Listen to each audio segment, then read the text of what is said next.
Welcome back to Sunny Morning, and here we have Dr. Wahid Burat. He's a sports medicine physician, and it's an honor to have you here. Welcome, doctor. Hi, Sylvia. Hi, Elliot. Also, thank you for all this, for the invitation, and I'm very glad to be here. And I know you have a few questions for me, so I'm available to answer whatever I can, okay? Of course. Well, first of all, I would like to mention that this doctor is not just a doctor. He is well trained, he has developed several skills and abilities, and not only that, but also he has such a humanitarian heart. Just briefly, I will mention something a little bit about him, because he's a member of the American Association of the Orthopedic Medicine. Medicine, yeah. Exactly. Where is the association at? Well, the American Association of Orthopedic Medicine, it's a group of doctors based in USA, but it has different branches like Mexico and Asian and the Latin America and Europe branch. So we like to get together, to do like trainings in United States, but also to go to other places like here in Cancun or Guadalajara, even Peru and Argentina. We have a few other places that we go and we treat people also for free. And guess what he did? He actually precisely, in this association, he's actually putting together a lot of doctors from different places in the world, different countries, and he has brought them to Cancun, and just like he said, he's been helping a lot of people in the poverty section for free, which is very, very admirable. One more time later on, we actually will talk about that. We will invite you again if you don't mind. Of course, I don't. Thank you. And today, because he specializes so much in sports medicine, then we are going to ask him a few questions about pain. Why, Elliot? Do you know, like sometimes people feel, well, I have a headache, or my shoulder really, have like a egg shoulder here, right here. Between the shoulder blades, Between the shoulder blades, or my knee, or the stomach area, or the lower back, the middle back, and then we don't know what is it. And a lot of times, the Oriental medicine, well, sometimes they will point out that it could be some kind of emotions or emotional situation. However, it's always very important to visit an Occidental doctor, because they know exactly physiologically what is happening into your body, and it could be really dangerous if we don't pay attention to that. Have you heard of anybody that actually started with just a little something and then it led that to a really lethal disease? It's so common, you hear people, they say, I don't have time, but I've got this chronic migraines, I can't get rid of it. And people try to self-medicate, right, doctor? They try to figure it out for themselves. Well, yeah, especially here in Mexico, it's very easy just to, go to the pharmacy or even any like store, in the corner store, and you can get any kind of pain medicine.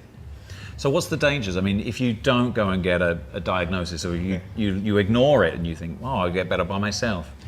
Okay, so I have a few considerations about this. First of all, the ancient medicines, like the Oriental medicine, and there's so different types, and I think they're wonderful. And we don't learn much in medical school about that. And when people ask me about these types of medicine, I actually always say, you know what, I ignorant in that kind of. It takes a lifetime to be an expert in acupuncture or in some other of these things. But I like kind to understand a little bit about that, to understand, the fusion of what we're doing, the allopathic medicine. Integrating them. Exactly. I don't do anything of those types of medicines, but it's very they've worked for thousands of years. So a lot of the things. So our medicine is more modern. It doesn't precisely mean it's better. Right. Some people like, and the other kind of medicine, and it has worked for them. But what we've done, or modern medicine, what has done is to get this group of doctors together in different specialties and then do research and do kind of, let's between the three of us, let's do the same thing with the same kind of people in different places, and let's see if it works. And when it works, it kind of goes to the medical community. So we have a consensus. Instead of being just, what I say, of what Right. other people say. Like a team, working like a team. Yeah, so we work as a team, like researchers work as a team, and we try to do, like modern medicine is based on statistics. So what is working to what kind of people, and that's how we say that it's something, it's working or it's not working. For instance, what kind of pains are more common on people? Like where and what do they represent? Okay, so there's different kinds of pain. Okay, so my main specialty is musculoskeletal pain, and mainly because of injuries, sports injuries. But I see even people that fall. Maybe it's not a sports injury, but they fall, and I see a lot of chronic pain that it's due to age, wear out, and sometimes people have a funny kind of walk for years. They don't do anything about it. So then hip pain starts or knee pain starts. So that kind of things is what I mainly do.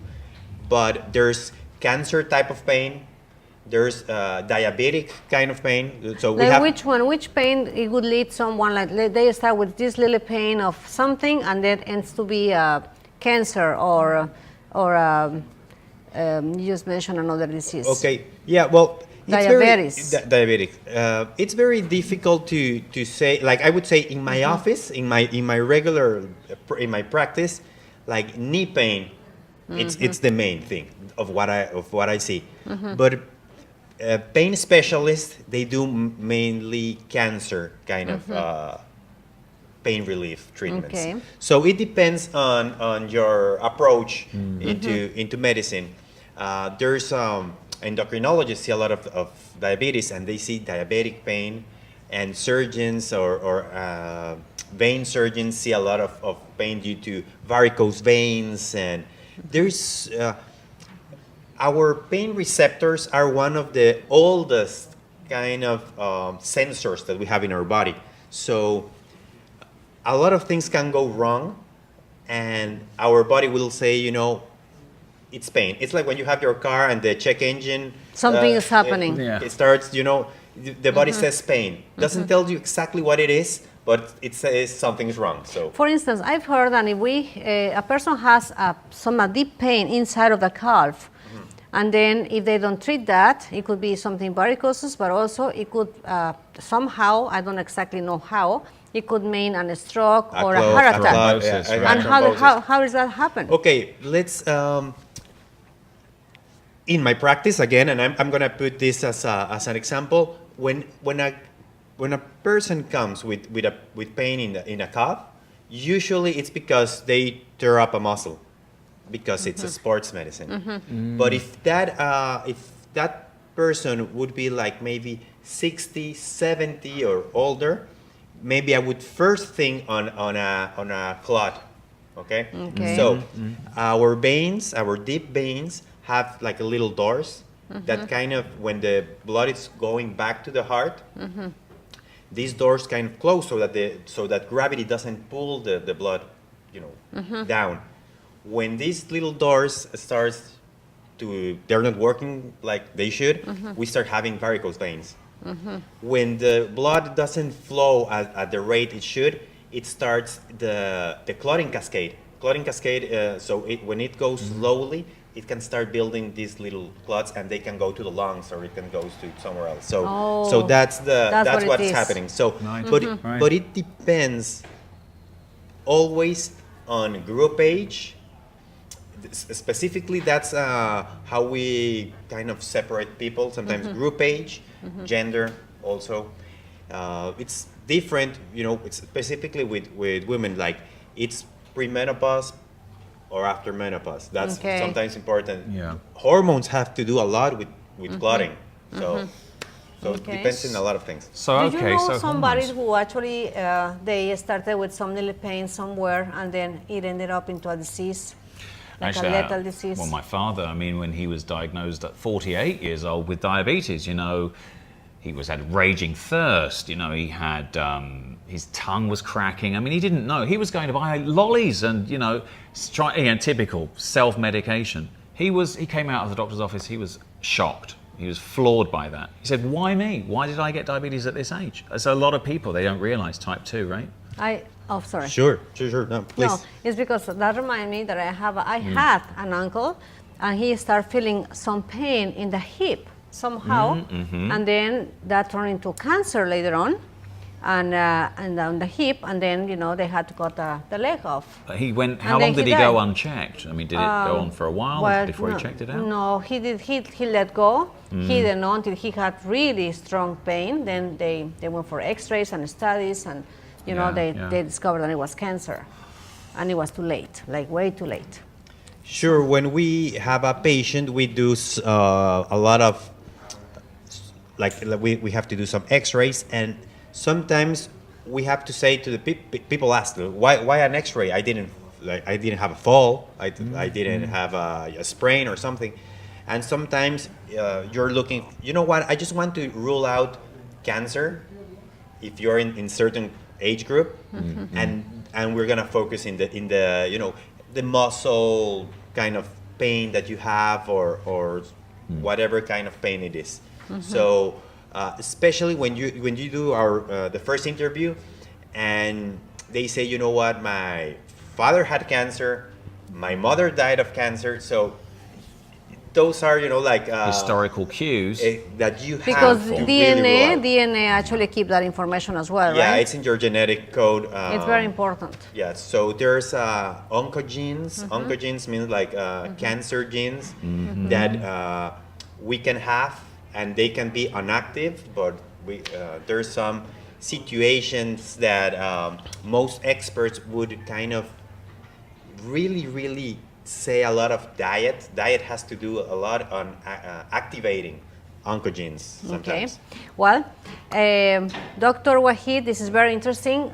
Stay with us because we have a lot more with Dr. Wahid.